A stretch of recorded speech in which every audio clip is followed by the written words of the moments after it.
Do you know what the most common accusation leveled against Saint Constantine the Great is? The accusation that he murdered his own son, Crispus, in 326 AD, and later his second wife, Fausta. For many people, especially in the West, this is presented as an unquestionable historical fact. Indeed, the narrative has been promoted so forcefully that even many Orthodox Christians have come to accept it. Some simply respond by saying that repentance is greater than any sin, as in the cases of St. Paul, St. Longinus, and others, while others argue that Constantine was merely enforcing a law, harsh though it may have been. But is that really what happened? Let us examine the historical record. Constantine initially married Minervina, with whom he had his firstborn and dearly beloved son Crispus.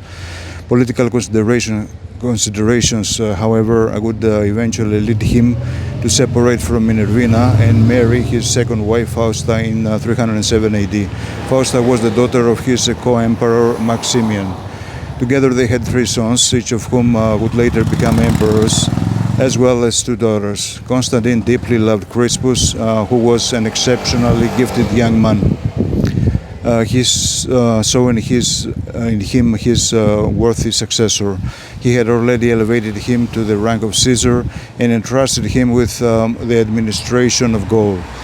Despite his young age, Crispus had achieved remarkable victories both on land and at sea, earning the complete respect and admiration of the entire army. Put simply, for Constantine, Crispus was his greatest political and dynastic asset. He was the natural heir to the throne. Constantine was also a profoundly religious man, some who had been seeking Christ from the very early stage of his life, many years before his baptism.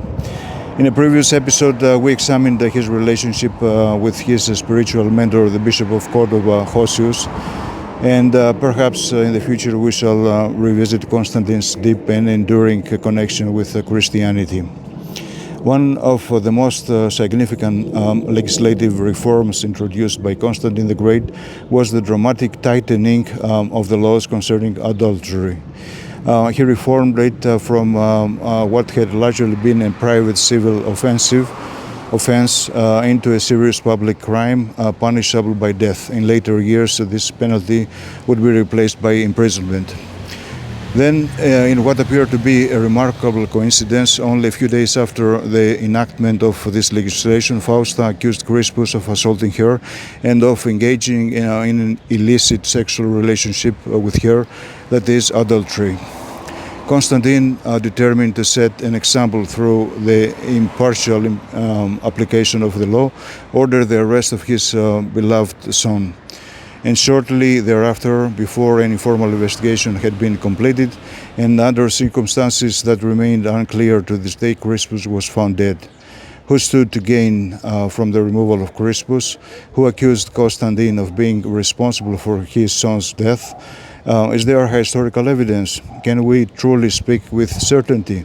We shall examine all of these questions in our next episode.